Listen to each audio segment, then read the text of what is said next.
Hey there, welcome back guys. This video is going to be for those that want to revert the default language back to English or whatever language you want to convert the goggles back to.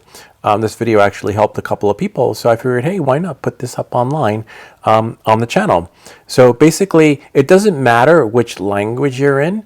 What you want to do is follow the steps. So it's going to be followed by prompts. So you're going to count 1, 2, 3, and then hit the button, and then 1, 2, 3, however many counts there are, as however many times you're going to toggle the switch to the language that works best for you.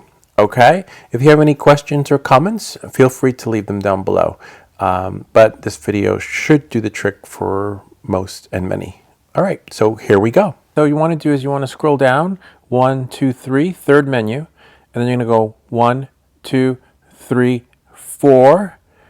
And then you're going to go 1, 2, 3, 4, 5, 6, 7, 8, 9, 10, 11.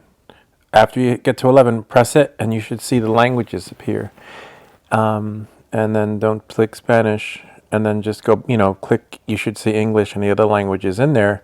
And that's it. Anyway, I hope this video helped you. Remember to like and subscribe. If you have any ideas for other videos to help keep this channel going, feel free to leave your comments and suggestions down below. And I'll see you all next time.